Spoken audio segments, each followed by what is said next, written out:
Yo, you're listening to the Money Monopolizers podcast, helping you take control of your financial destiny. It's about time that we invest more in our financial literacy and work towards building generational wealth. If you think you're ready to do the same, then you've come to the right place. Alex, Marlon, y'all ready? Let's get this bread. What's good, everybody? It's Alex Comunio here, and we are back with episode 24 of the Money Monopolizers podcast. I'm here with my co-host today, Marlon Walls. Marlon, how you doing today, bro? Man, I'm doing good. I'm actually excited to be back recording another episode. We're recording a little bit different day than what we normally do. So you can see that if you're watching on YouTube, it looks a little dark. Recording at nighttime. I got another assignment due tomorrow morning. So it's going to be a nice long night for me, but I'm still excited to get this episode out for everybody to see. This just shows our commitment and how committed we are to helping out and giving back to our audience. How about you, bro?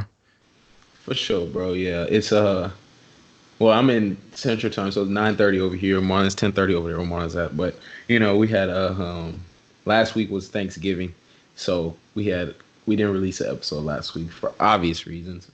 But you know, we definitely still trying to get an episode out this week for y'all. So, you know, we're going to do what we got to do that. So, you know, if you listen to this on Thursday, that means this episode did come out on time, and we didn't have to release it late. So, you know, you could give us a thumbs up for that.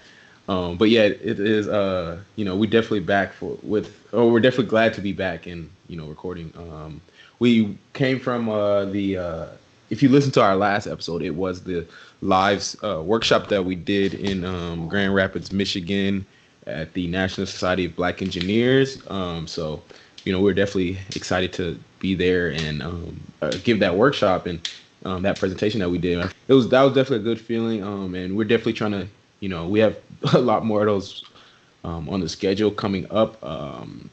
I know early next year we'll be in Philadelphia for another sort of one of those things. So be on the lookout for that. But yeah, let's get into this episode though. So today we're going to be talking about is, as you can see from the title, how to invest in real estate with no money through wholesaling, right? So, you know, this is definitely a strategy that a lot of people utilize and a lot of people have, a lot of people have made money with in real estate. And it's definitely something that anyone can do. It's just a matter of having the right knowledge and the right information. So that's the goal with this episode, is to tell y'all how y'all can do this and how y'all can make money and get into real estate investing without any money. So yeah, but before we do that, we do want to, you know, kind of break down, give a general definition of what wholesaling or what a wholesaler does, or what is wholesaling, I guess, in the more business sense before we talk about it in real estate. Marlon, you want to kind of talk about that? Yeah. So like he said, in a more general sense, what a wholesaler does is they're like a middleman, if you think of it like that. And they connect the retailer. So that's like the buyer to the product source, or like the manufacturer. So pretty much they're going to the manufacturer and buying a product and then wholesaling it, meaning that they sell it at a marked up price from what they got it from the manufacturer for to the buyer, and they collect what's called a wholesale fee. And this wholesale fee is the wholesaler's profit.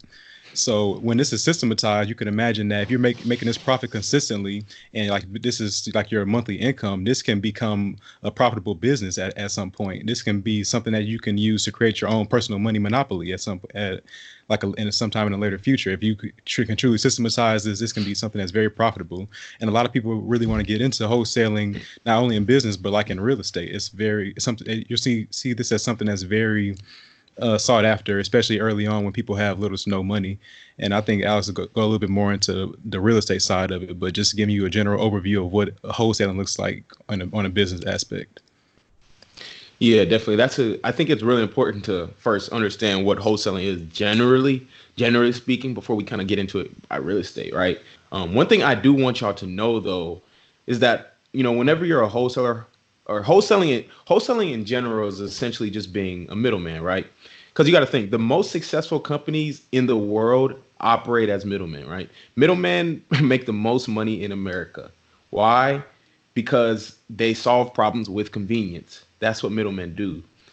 Think about like Amazon, right? Amazon is a logistics company. They don't make any products. They house products that other people make in their warehouses, and you buy those products from them online instead of in a store, right? Uber doesn't own any taxis. They let other people use their vehicles to transport people, and you pay them for the convenience of not having to find a taxi, right? Or Airbnb don't own any real estate. They let other people use their homes to house people, and you pay them for the convenience of not having to find a hotel, right? Even Netflix don't own any, movie theaters. They create their own original content, and then they bring it right to your living room. Each of these businesses is filling the void of inconvenience for the consumer, and people are willing to pay for convenience. That's just how, the economy works. I mean, that just shows. I mean, there's so many different businesses that you see that are exhibiting a wholesaling characteristics, and it's the same thing with real estate. There's honestly a stigma in real estate that this is like the best way to get into real estate without any money. That's why you see so many people starting off as wholesalers if they want to start investing in real estate, because there's a stigma that says, oh, if you don't have any, well, wholesaling takes no money. So people are like, okay, I'm gonna get into wholesaling. I'm gonna start making a few wholesale fees, then I'm gonna get in, then I'll be able to start flipping or doing buy and hold investing. But understand that the three things that we say you need to be a successful real estate investor are time, energy, and money. And so energy is in the form of like hustle and knowledge. And for wholesaling, you need a lot of time and a lot of hustle in order to really truly be successful as a wholesaler. And that goes for in real estate or just in business. So instead of having money, you need to know things such as who is your end buyer, what are they looking for, what or how much will they buy for a product, where can you find what they're looking for, what happens if the buyer doesn't want the product that you purchase. You had to know these type of things in order to be a successful wholesaler. That's in business and in real estate. And honestly, you just got to put forth the time and effort in order to make it profitable at the end of the day. And most people are unwilling to do that. That's why you see a lot of wholesalers that fail after like 2 weeks of starting off with wholesaling and real estate. But it takes a lot of time and energy and hustle at the end of the day. So you have to be willing to put forth that effort to become an Amazon at some point. Yeah, definitely. In regards to real estate, there's, like Mom said, there's a stigma that it's just so easy to get into wholesaling. Anyone can do it. And it's true, anyone can do it. But, it definitely requires hustle. It's not something like for the faint-hearted. You gotta be willing to put in work if you want to get any deals. I guarantee if you ain't got no hustle, you're gonna sit on the sideline for a year without a deal. Especially in this market, you can book it. So, anyways, let's get into kind of what wholesaling is in regards to real estate, since that's essentially what this episode is about. So yeah, let's get into that. What wholesaling is essentially you finding a distressed property, putting it under contract, and agreeing to purchase it from that homeowner. And that essentially gives you what's known as an equitable interest in the property. And so now once you have that property under contract, you can actually close on it yourself, or you can assign the rights of the contract to someone else before it expires, right? So for example, let's say that I'm broke, right? And I want to get into real estate investing. I want to wholesale, right? So what I'm going to do is I'm going to go find a distressed property, right? And then let's say the property I find is worth $125,000 when it's fixed up. So the ARV is $125,000. So I'm gonna put this property under contract for $30,000. Let's say I agree with the seller to buy it from them for $30,000, right? So I put it under contract for $30K. Now, if I wasn't broke, I could essentially fix up the house and flip it or rent it out myself, right? But since I'm broke, I don't have the money to do that. So what I have to do is go find a flipper or investor that flips houses that is interested in it before the contract expires. So let's say I go find one, someone that wants to flip it, and I sell them the contract for $45,000. Essentially what happens is I pocket that difference between the 45 and the 30. So I make $15K off of that transaction. So now I'm not broke. So now you think about it in that sense, it's a lot easier to understand. I think, and I know some people, they might be thinking like, okay, well, why would an investor buy it from me as a wholesaler instead of just buying it directly from the seller themselves, right? And you got to think about it in a business sense. If the numbers still work for them, they can still make money on the flip, then, why not? If they can still make money on it, why not? So what happens is they essentially just paid you to find the deal for them. You did their marketing for them. Right? And some people, they might think, well, I mean, why not just, become a flipper? I can make more money as a flipper. And that's true. You can make more money as a flipper, but you have to think there's more risk involved. Yes, the reward may be higher, but the risk is a lot higher. And also, that really depends on your business model, right? Flipping might work better for someone based off of what their goals and their business model is, right? Do you want a fast nickel or a slow dime? That's essentially what you got to be asking. So, just think about it like that. And I think one thing to really understand, though, whenever thinking about wholesaling, is what assignments are. Assignments are key when it comes to wholesaling, because this is essentially, there's two ways to really wholesale, and I'll kind of talk about the other way at the end. But the primary way that most people do it is through assignments. So what is an assignment? An assignment, this is something that's applicable to all businesses. And I think in order to, explain what it is, it's best to give a definition. So essentially, an example. So essentially what, assignment is, let's say, for example, that there's a dude, right, and he just bought a 2018 Mercedes G-Wagon, right? G550. He just bought one for $100K. And he comes to me, and this dude is like, hey, man, I just got this G-Wagon. I need to get rid of it fast. Like, I just got to get rid of it. I don't need it anymore. I can't have it. For whatever reason, he just has to get rid of it. So the dude comes to me, and he's like, hey, man, can you buy this, G-Wagon off of me? Can you give me, $40K for it? Can you give me $40K for this G-Wagon? I'm like, $40K? Yeah, I can give you $40K for that. And he's like, okay, cool. I just need you to buy it by Friday, right?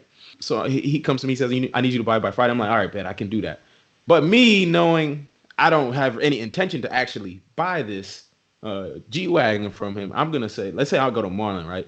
And I know Marlin owns a used car dealership, right? So Marlin has a used car dealership. And so I go to him and I'm like, yo, Marlin, I just got this G-Wagon, bro, for $50K. I just got this G-Wagon for $50K. You want it? And Marlin's like, $50K for a 2018 G-Wagon G550? Hell yeah, I want that. So Marlin buys the G-Wagon from me. And also I told him, okay, cool, you just got to buy by Friday, right? So Marlon buys the G-Wagon from me by Friday for $50K. So essentially what happens is, he gives me the $50K, I give the guy his 40, and I pocket 10. So Marlon will take the car, he'll go put it on his lot, and Marlon, him being a good businessman and a good car salesman, or a good, business person, he knows that this G-Wagon is worth way more than the $50K. So he puts it on his lot for $80, $90K, whatever, because he knows that's what its actual true value is. And he puts it on the lot, so he cleans it up, tints the windows, puts some tire shine on there, do whatever you got to do to get it ready, and puts it on the lot, and he sells it for, let's say, $80K. So Marlon just made a $30K profit. I just collected $10K, and dude got rid of his G-Wagon. So we all won, right? So it was all a win-win-win.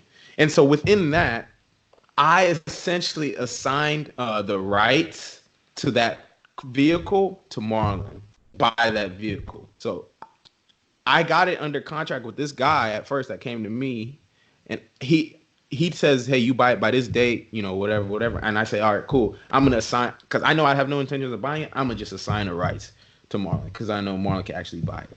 So Marlon is the one that's actually going to buy it. And that's essentially what assignments are. And that is how most wholesale transactions actually work. And like I said, this is applicable in all businesses. It works like this across all businesses.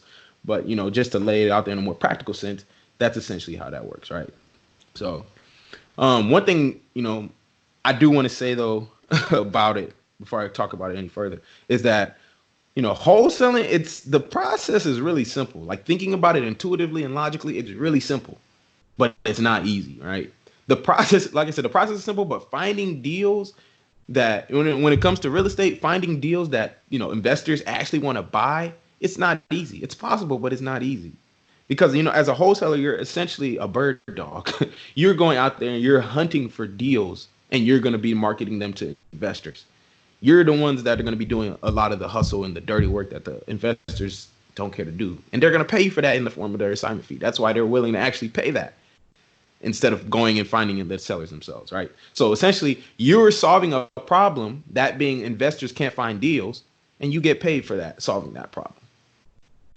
I mean, there's so much info that Alex just laid out over the past 5 minutes. Just took a few notes on. I want to talk about a couple. Number one is, I mean, just wanted to actually answer what you just finished saying, is that you said that wholesalers solve problems. They solve problems for the investor who don't want to find the deals, and they also solve problems for the person who wants to sell whatever they're selling.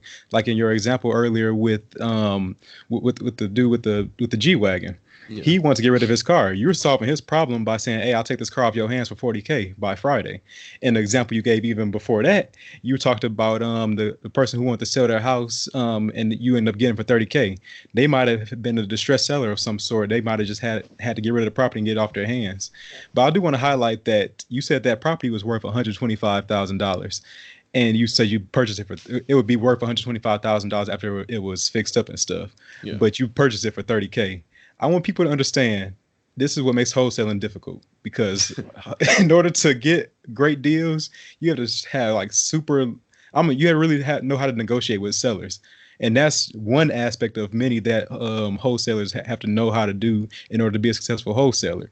In order to get a $125,000 property for $30,000, you have to understand how to build rapport with a person. You have to understand how to highlight where you're helping them at, whether it be property distress, whether they're distressed themselves as like they are, I don't know, somebody in their family has died or something like that, and they just want to get rid of their property to move closer to their family somewhere else. You have to highlight, hey, I'm helping you out in your situation by just taking this property off your hands. It may be dilapidated. It may need lots of rehab, and you be able just to give them X amount of dollars in order for them to get moving. And if they don't want to have like any renovations or deal with any real estate agents or anything like that. So like Alex said, it's simple. Like the process is simple, but it's not really easy because it takes a lot of different skills. So as a real estate wholesaler, you have to know 6 primary things in order to have a successful wholesaling career. Number one is, and most importantly, no doubt, is the marketing and finding the deals. Like without a deal, you have nothing, honestly. So don't worry about the other 5 until you have a deal in hand, because you need a deal in order to have the rest of these things work. You need to understand how to negotiate for these steep discounts. Alex gave an example of $125,000 property worth by negotiating them down to $30,000 so I could have a wholesale fee and room for the investor to perform their rehab. You need a lot steep discounts in order to have a good wholesale deal. You need to be able to put together contracts with sellers. So you need to be able to understand how to do that. Like, what does a contract look like? You need to be able to find different buyers. If you get this house under contract, who are you going to sell it to? You need to have somebody, like if you don't want to spend your own money to buy it. So if you don't have $30,000, you need to assign the contract, like Alex mentioned, the assignments, assign a contract to somebody else. That way you don't have to come out your pocket. Somebody else spends their money.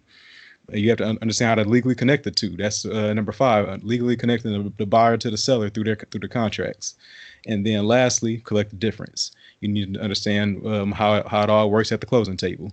And so that's 6 steps that it takes to be a successful wholesaler. With all of those being said, none of them are necessarily hard to comprehend, but they are all intensive. You have to really understand each facet of each individual step. And like I said before, the most important is finding that deal. So start there, and then I think that's where we actually get started from here, because of how important it is. Yeah, definitely. And I'm glad you broke all those down. I think, like you said, we're not going to go into all of them in detail. We're just going to talk primarily about finding the deal, because that's the most important thing. And so let's talk about that. So getting started, with wholesaling, the first thing is you need to be able, or in order to find a deal, you need to, number one, be able to understand your area and the place you're going to be searching for the deal. I would probably just recommend the place you live to start off. Actually, I really don't even know any other way. Well, I guess that's the best way. That's probably the best way to start. Especially if you ain't got no bread, this is where you want to be starting, in the area that you already live in. So you need to know that area, right? And one thing that you really need to know is that, I guess I should say one thing to know is that every major city, and probably most cities in America, have areas that are being gentrified as we speak right now in 2019. The market is crazy hot. So, every major city has areas that are being gentrified. Gentrification is essentially just renovating an area to make it conform to middle class taste or likeness, right? So, look, don't debate me on this. I know this is a topic of hot takes, but don't debate me. I don't care to go back and forth with you about it. I'm just telling you straight up what it is and how it's happening. To be honest, look, the bottom line is it's gonna happen anyway, bro. Like it's gonna happen. So it's really up to you if you're gonna be a part of it or not. I mean, you might as well make some bread off. I'm just saying. That's just my opinion, right? So essentially, what you need to you need to be doing is determining what areas are up and coming. This is where you're gonna find the best deals. And the reason I say that is because up and coming areas typically have the largest difference between what distressed properties are selling for versus what move-in ready turnkey properties are selling for, right? The larger that spread, the more meat there is on that bone and the more room for the investor and also for the wholesaler to make money. So that's where you can find the best deals, essentially. Yeah, I understand. Like what Alex is saying is that you have to look in places where like the prices are like highly negotiable, like, and they're showing signs of come up or like a comeback actually. So like especially with gentrification, those are usually areas that are probably that's on a steep come up or like a comeback. So say like Detroit, that may be an example of a potentially gentrified area that's like upcoming. So that may be somewhere that has opportunities, but still people may be scared of it because it may not come back anytime. It may not come back in the near future, but there are certain signs you can look for that shows a potential for an area that's coming back or like on a come up. Like a thing we mentioned before, if you see a Chick-fil-A go up in an area that's relatively like small population. So take Pearland, for example. Pearland back in 2005 had what was the population back in 2005? Like, I don't know, 30,000. And then and now it's jumped up to about 120,000 over the past 10 years. This is a area that went through like massive growth. So if investors were buying back then, it was a come up area. It wasn't really a gentrified area, just a come up area, a place that you saw one Chick-fil-A, now it has 4. And now all of a sudden, I mean, prices are sky high. Appreciation has like kicked into its max potential. And now if you're trying to get into a deal now, you're going to be paying a steep fee just to get into it. So it's probably impractical to wholesale there. And that's how it is for any market that's close to or at its peak. You're not going to find too many houses for cheap. And so wholesaling is going to be a little less feasible because you have to mark it up to sell to somebody else who would then rehab it and sell it higher than what you sold it to them for. And that gets very unfeasible. And that's exactly how it is here in Lafayette, Indiana. I hear people all the time come to this meetup that I go to talking about, oh, yeah, I want to be a wholesaler. Well, understand the market's at its peak right now. And I don't see how you're going to find a deal that's half the price or less than half of what the market price is, and then sell it to a flipper that's able to flip it and fully renovate it, then sell it for a profit. It's very unlikely in Lafayette right now. So that's why we see a lot of wholesalers come and go. But that's why it takes you to understand your market in order to be a successful wholesaler starting out as well. Facts. And one thing to comment on real quick.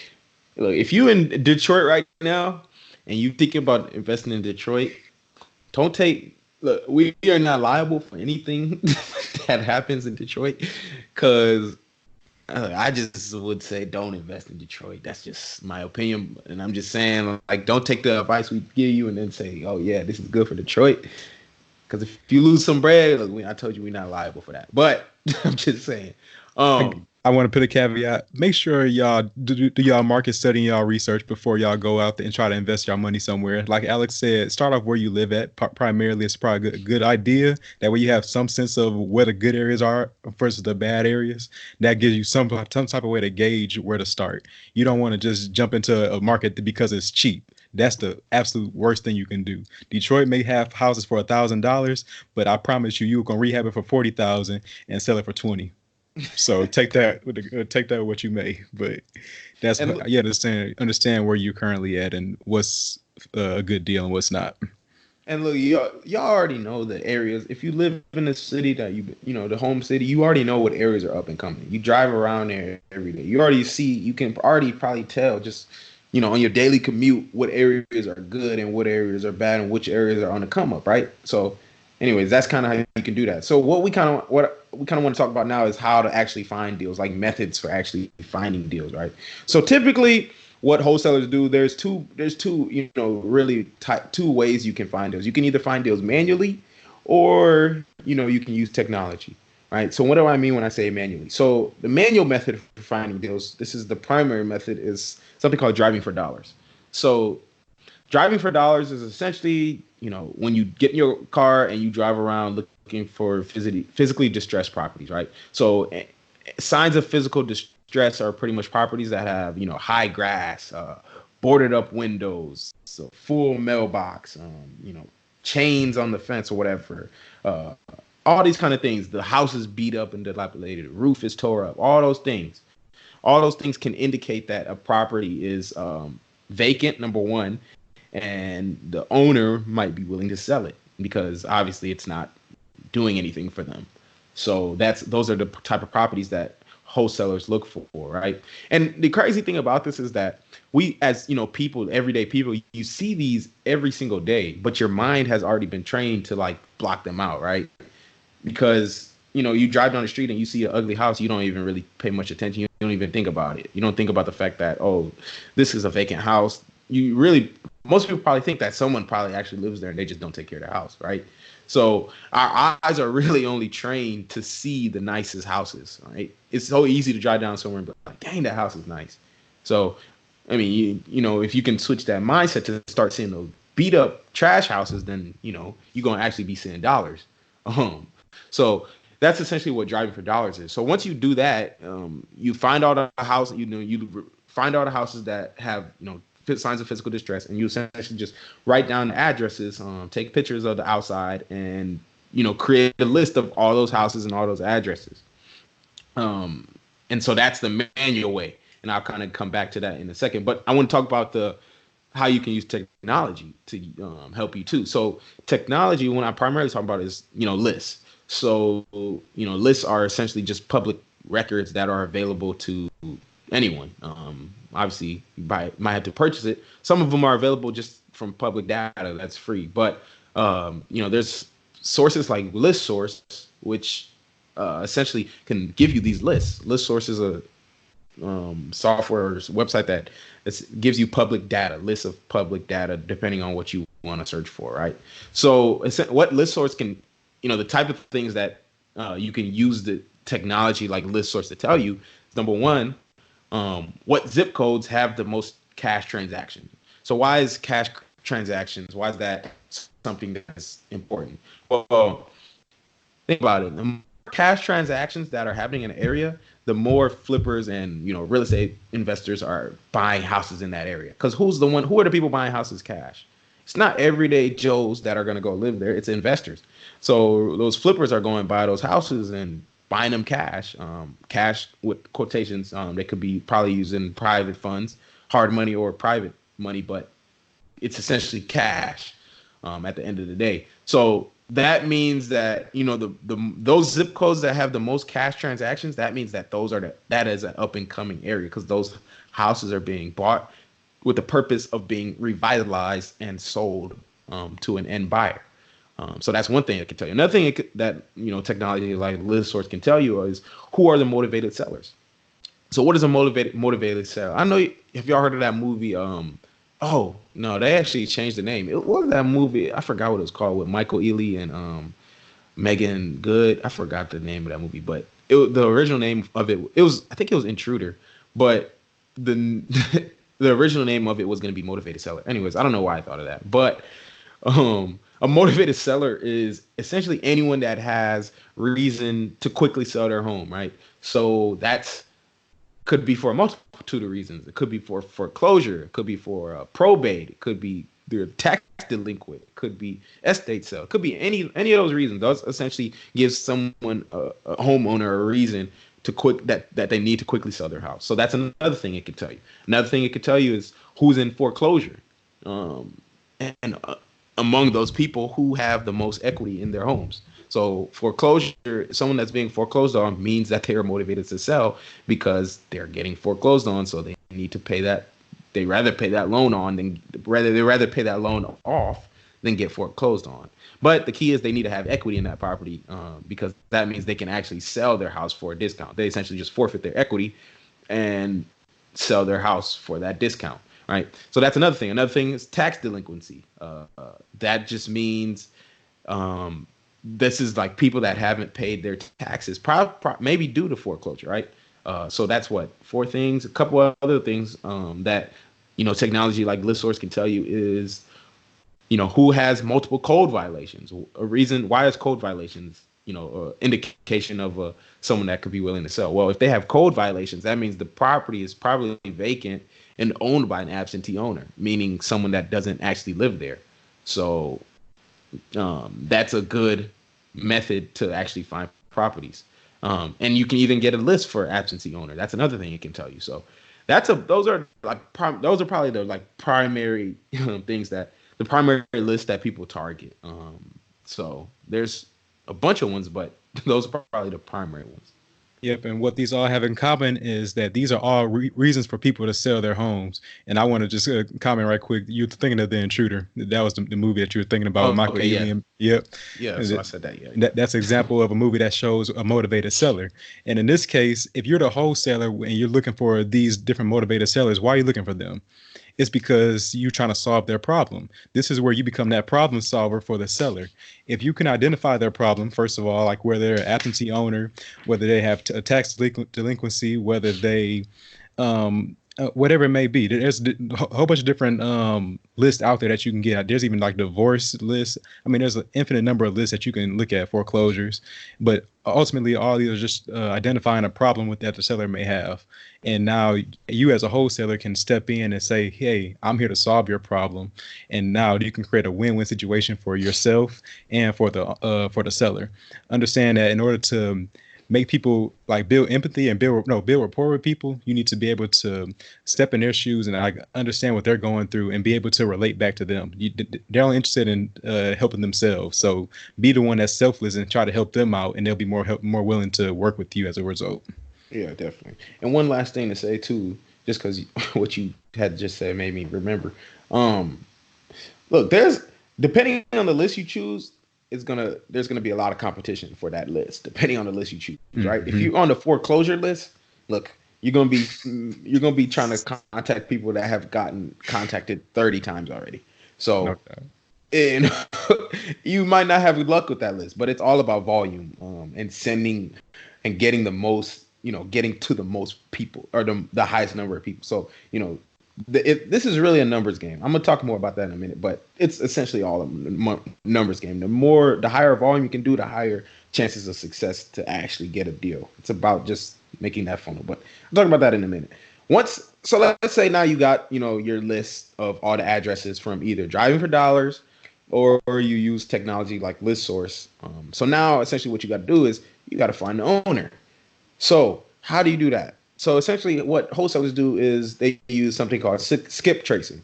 So some of y'all probably heard this, maybe haven't heard of skip tracing, but skip tracing is something, a word is something that comes from bounty hunting. So I know y'all remember like Dog the Bounty Hunter from back in the day in like 5th grade. He was a bounty hunter. Essentially what he did was skip trace. So skip tracer is someone that traces a skip. Skip is just someone or a skip is whenever someone skips out on court. So you're tracing that skip. You're trying to find that person. And that's essentially what Dog or what was his name? Doug or Dog. Well, that's what he did on the show, Doug the Bounty Hunter. So that's essentially what it is, right? So now essentially what you're doing is taking that and putting it in a real estate sense. You need to now trace that owner. So one thing to know about this is that the owner's info, every home in America is owned by someone or something, right? Some sort of some person or an entity owns this property. The owner's info is available for every property in the country on the county records for that county and that for that property, right? It's all public info that is available to anyone. So essentially, let's say you got an address, right? You essentially are going to go to the tax assessor's website for that, counties, and you're gonna put the property address in. So what you would do is just go to Google and you would type in your county. Let's say this is in Houston. We'll say Harris County Appraisal District, right? So that's going to bring you to the website where that's essentially the tax assessor's website where They have a list of every property in the county, and it can give you the deed info and the owner's info and all the tax info for that property. It's all public info. So you put the property address in there, and that'll give you the owner's information, right? It's not going to give you their phone number, though. So that's the next step. So essentially what happens is you'll put the person's name and or their mailing address, depending on the skip tracing platform that you use. You'll put it in that skip tracing platform, and it'll tell you that person's phone number. So when I say skip, you can search skip tracing platforms on Google. There's like, tons of skip tracing platforms. You just type in skip tracing real estate, and I guarantee you'll get 8 million results. Just pick one that fits your budget or whatever, and do that. It's just like a few cents a lead, I believe. So it's not too big a deal, but that's something that you'd have to do. So now essentially you found this person's number, right? You got their info. You even got their mailing address from the county's website. So now you know where this person is getting their mail for this property.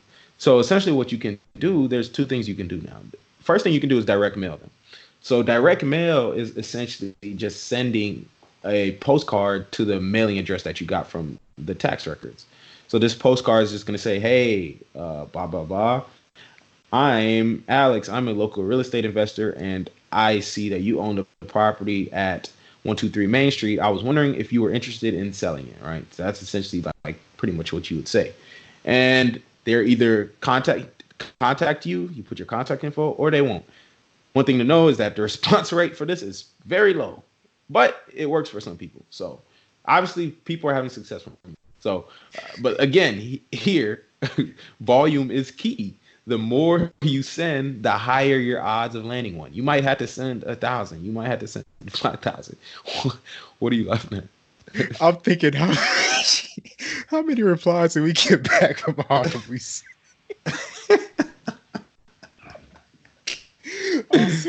Response rate low, huh? How many we get back? Yo. Anyways, so that's direct mail. So another way you can do this is through cold calling, or another way you can contact the owners through cold calling. This is essentially where you get their phone number and you call them up and you ask them if you want to sell their house. A lot of people are really like afraid to cold call just because a lot of people hate actually talking to people that they don't know. People hate talking to strangers, especially, when they feel like they're asking them for something, but it's really not that big a deal. You're not going to die from it. So you'll be all right. Really all you need is to have a script. If you have a script, you just follow the script and you literally either get to a yes, no, or maybe. So what you essentially do is you'll call that number that you get from the skip tracer, immediately identify who you are once they pick up, right? So I'll be like, hey, my name is Alex and I'm a local real estate investor. So now they're not going to be, ready to hang up on you immediately. They will be intrigued, or they won't they will hang up on you. Don't try to make any small talk. They don't care nobody cares to talk to you about what you're, I know for me, if a random number calls me, I'm not trying to like, bro, what do you want? I'm not trying to small talk right now with this person I don't know. So yeah, don't do that. Like I said, they'll either be intrigued or they're going to curse you out. So that's kind of what's going to happen, right? So then you'll tell them why they're calling. So you'll say, hey, I saw your property on 123 Main Street, and I think you might own it. So I was wondering, if you were interested in selling it. They're either going to say yes, no, maybe, or like I said, they'll cuss you out if they haven't already. So if they do say yes, ask what their situation is and explain how you can solve it for them. So for me, I'd just be like, hey, I'm a real estate investor and I specialize in buying properties like this. And would you be interested in a cash offer? So, if they are, you essentially just ask, what number were you looking for? What can I give you in cash that would make you walk away from it? Obviously, you don't have cash, but you're going to find a buyer, a investor that does have access to cash or cash that can buy it. So, but the seller, the person you're talking to, doesn't know it. They think you're buying it. So you ask them, you never state your price first. That's number one rule of negotiation. Never say your price first. You always have to anchor them. Anchoring is essentially where you tie them down to a price that they say first. So once they say a price, they're pretty much stuck on that. They can't go any higher. So that's really how you would get a number from them.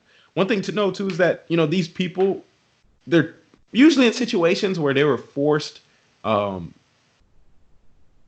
sell this property. They were put into a situation that wasn't ideal, so they're being forced to sell this property. So understand that when you're talking to them, they might not be friendly. Most likely they won't be. I'm sure Marlon has some stories to tell about that. But like I said, like I said earlier, it's all about volume.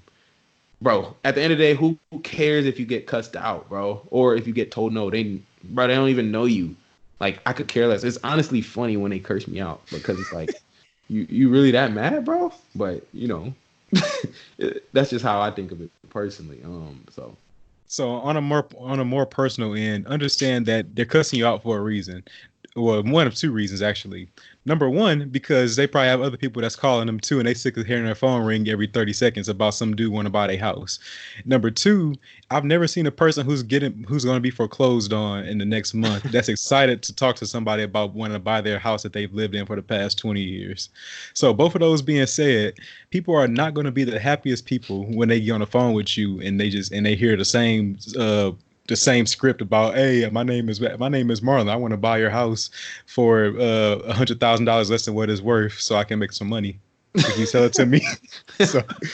so understand, this is what they're hearing all the time. So like I said before, you really have to find a way where you can add value to that person. You have to try to truly build rapport. Like you may not get to talk to as many people because you're talking to more people. It's like quality over quantity. If you're trying to truly get have a successful wholesale or just a real estate deal in general, in this case, you have to really try to understand that person's situation and try to somehow offer a way to help them out. Because like I said, with wholesalers, you're somebody who's trying to help out everybody. You're solving problems for the seller, and then you're going to solve a problem for the investor when you wholesale it to them. And understand, in order to get the deal, you first have to solve the seller's problem. And so that's the first part of being able to obtain a successful wholesale deal. And understand also, like I mentioned earlier, saturation is really the biggest thing that's killing wholesaling right now in certain areas. So like if you are trying to wholesale in Houston, understand, boy, it's a lot of people that are trying to do exactly what you're doing. And that means that everybody else is doing skip trace too. Everybody's getting phone numbers now. With technology in today's age, you can gain access to anybody's phone number just as fast as you can search their name and address. So you're talking about they're getting 50 calls a day, and that's going to create a lot more competition for wholesaling in general. Just throwing it out there. Yeah, and look, you got to know what you're getting into. You're getting into a game that has a low barrier to entry. When you don't need money, it's going to be high competition. It's not going to be easy. Unless you got into this in 2008, bro. That's the times you got to deal with. So, anyways, that's a good point to mention too, Marlon. So, one thing I do want to talk about, or there's a couple things that we want to talk about before we kind of close this out, but I kind of mentioned something about the offer that you would, make. And one thing I do want to say is that you should always have a max purchase price. The acronym is MPP. Some people say MOA, maximum allowable offer, but essentially the same thing. So this is essentially the maximum price you can put the property under contract for, right? So, for example, if a house has a $100,000 ARV, like it's worth $100K when it's fixed up, based off of the comps in the neighborhood, the other houses in the area are worth similar to that. The max purchase price that you're going to come up with is going to be essentially based off of equation, right? So you have to take the equation that your flipper is going to use, or the investor, which is the 70% rule, and subtract your fee from that, right? So essentially what you do is you use the 70% rule. So we talked about it before. You just take 70% of that ARV, so in this case 100K, so 70% of 100K is 70,000. You subtract what you think the amount of repairs will be, so let's say 20K, and that gives you 50K, right? So if you were the investor and the guy that was going to flip it yourself, you could buy this property for 50K and still make a profit.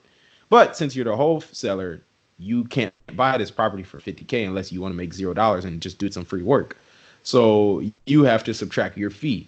So you'll take, let's say you want to make 10K off of this. Let's say you found it real easily. It was nothing. You want to make 10K. You would take 10K from 50K. So that will give you your 40.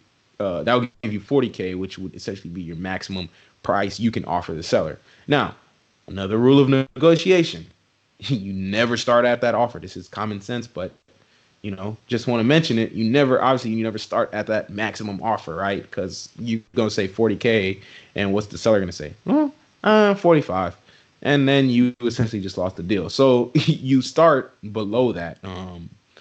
And honestly, I mean, depending on the situation, you can start well below that. So, but every situation is different. So that's essentially how you would figure out what you can, like the maximum price you can offer from the property.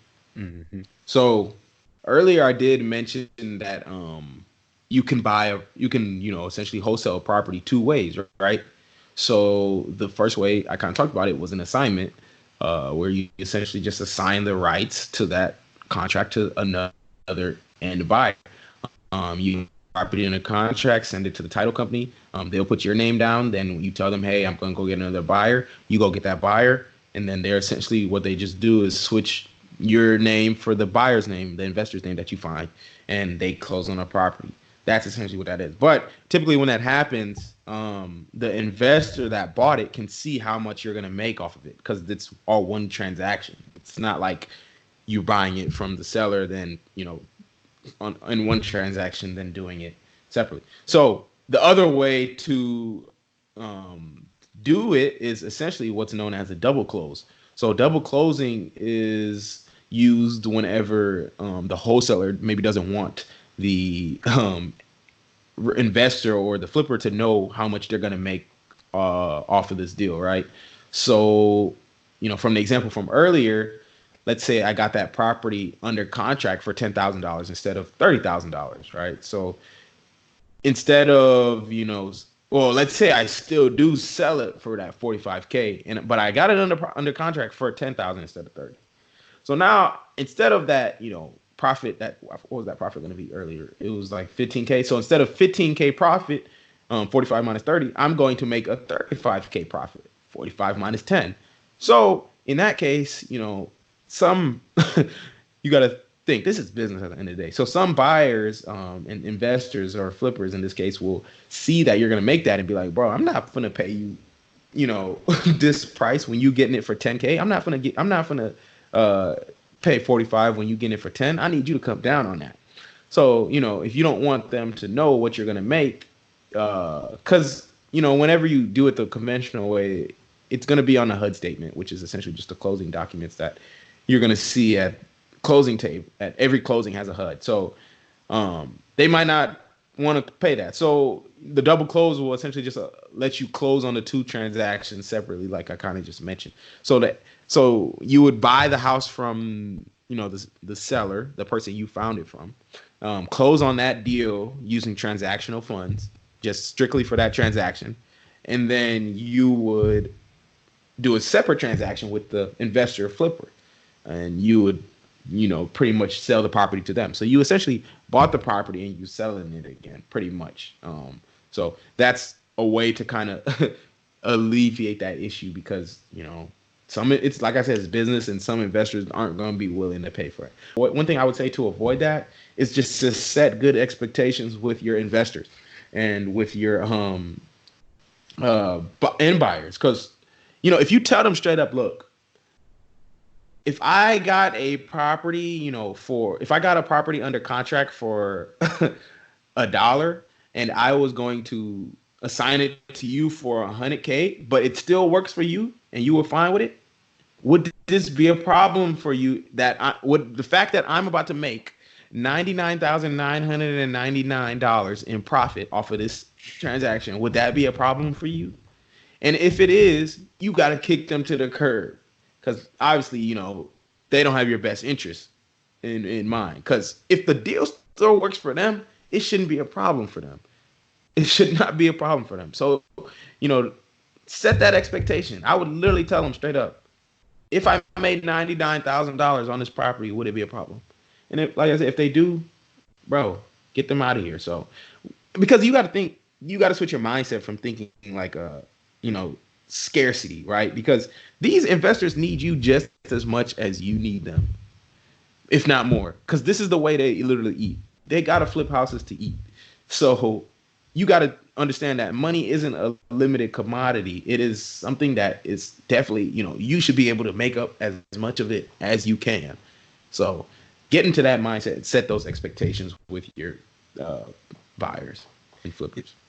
Yeah, but I'm thinking so many examples of, like as you're talking about that, because people, for whatever reason, hate to see somebody else benefiting, and even though they're still benefiting or that they agreed to something early on. I thought about a few examples, like people don't like to get into deals with a partner because they don't want to share the profit. But like just a win-win. Y'all here both making money. Y'all both are gaining experience. Y'all are both benefiting from doing the deal. But some people would be like, oh, why would I share my profit with him? All he did was put forth the money, or all he did was do the work, and I put forth all the money. Like, bro, y'all are combining y'all efforts. Like y'all are combining those three things, that time, energy, and time, energy, and money all together in order to have a successful deal. It's the same thing in this case. I'm putting forth all the effort as the wholesaler in order to obtain this deal. All I'm doing is bringing it to you. You had to do no work. All you did was check your email and say, hey, a deal came through. Or I called you up and all you did was answer my phone call. So that's me. That's what my wholesale fee. I put forth the time and the effort in order to figure it out. I have the market knowledge. All that being said, I'm able to get this deal to you and nothing. It costs you nothing but the wholesale fee. And I mean, if people have an issue with that, that's because that's like a stigma. Not really a stigma, but that's how society thinks. That's why people don't talk about finances, as a matter of fact. So if people will be okay making their salary until they see somebody else in their same office making something more than them, but you agree to that price. So say if you're making $75,000 as your income, then you see somebody else that's doing the same job as you making $100,000. You signed up, said, hey, I'm good with $75,000, and then you asked the dude, how's he making $100,000? I negotiated. That's all he said. So, well, you didn't negotiate. You just said, hey, I'm cool with the $75,000. I'm okay. That sounds great. Don't be mad at somebody else because they did something that you didn't want to do in order to make more money at the end of the day. What's that? Facts. So, but yeah, I think it's time to close this out. And I had a couple points that I want to make in order to close this out, is that you need to understand that to be a wholesaler, you need hustle. You don't necessarily need money, but you need hustle. It is non-negotiable. You might need like a few $100 for the marketing and, skip tracing or whatever, but if you don't have $100, then I don't know what to tell you. Go listen to episode 1. But you need to have hustle. Hustle is non-negotiable, right? Another thing, real estate is about numbers, not emotion. So be honest with your investors and with the sellers too. The one thing I always see within real estate, especially trying to find deals, is that a lot of wholesalers, they will wrongly advertise how much a rehab a property needs or its ARV. They're going to gas the ARV and they are going to severely, underestimate the rehab. And they're probably doing it on purpose because they know, but they're trying to get rid of that property. And it's not worth your reputation. Because I can guarantee there are wholesalers that I know that can put out properties and I'm like, I'm not looking at that trash. Because I know that the numbers are trash. They put the ARV at some ridiculous number and they put the rehab at $5,000 for a complete gut. The whole house need foundation, roof, gut, everything, and they're gonna say the rehab is $5,000. I'm like, bro, come on, bro. So you gotta understand that, right? Wholesaling, you can't just do it as a hobby. Like I said earlier, you will be lucky to get one deal a year if you do this as a hobby. You can book it, bro, because I'm telling you, bro, people are out here doing it. This is a business. Wholesaling, there are people doing hundreds of thousands of in transactions monthly because this is their business, right? They have streamlined every step of the process to where they, are doing high volume and they're putting out quality deals to people. So if you think you're just gonna do this as a hobby, think again. You might as well go ahead and just, get back to what you was doing, because you're not gonna be able to just, pick this up on the side and think you're gonna just, be a hit with it. Good luck. So you have to become obsessed with it. And the crazy thing, and I think this is applicable to everything you do in life, right? Once you become obsessed with something, you have but no choice but to become good at it. You have to become good at it. You're gonna inevitably become good at it. I promise. Once you become obsessed with it, but it just has to be something that you are that passionate about and that you are actually wanting to do. I can't sit here and tell anyone to just go do something just because it's gonna make them a few bucks, because that's not the case. So, anyways, shout out to Max Maxwell for that. If y'all don't know, he's a big time wholesaler. Search him on YouTube, but shout out to him. For sure. I want to give a free shout out to New Western Acquisitions and Net Worth Realty in Houston. If you search those names, those are like the big wholesalers in the Houston area, and they're actually all over Texas, I know, and then probably in other areas as well. But I know that they are very big in Houston as wholesalers. In order to get to that level of wholesaling, like they're literally pushing out hundreds of deals per month, and they have truly automatized their business as a wholesale institution. In order to get there, it takes time in order to get there, first and foremost. Yes, it takes hustle, but that time is the true commitment that you have to provide. You may not need a lot of money starting out, but you need to be able to have time to obtain the knowledge, to obtain the network, and 3, just understand the market and how it cycles, where people want to buy, understand the ARV, the rehab, understand the numbers at the end of the day. Once you have that knowledge, you have to start hustling for the deals and be able to connect it to your end buyers. And then that's how you start making your profit. And above all else, you have to stay consistent with it. Don't let that person be you that quits after a month or never gets started because they just analyzed but never actually took action. Just take action. If you really want to be a wholesaler, like Alex said, get obsessed with it. Don't make it a hobby. Make it like something that you really want to have change your life, and then keep that as your motivation or your why to keep going. Yeah, I thought you was going to say something else about New Western. I was going to say, oh Lord, we finna have a notice to decease, cease and desist. But one thing, real quick, shout out to one of my coworkers. His name was Joseph Lorena. He quit his job as an engineer to go full time into wholesaling. Actually, like a month ago. And I'm not telling anyone to go quit their job to go do this. But he is in that mindset of like, bro, I got to go full force at this. I mean, number one, he's betting on himself, and he believes in himself like that, which is definitely the mindset you have to be in. And he knows that you can't treat it as a hobby. So shout out to him. But yeah.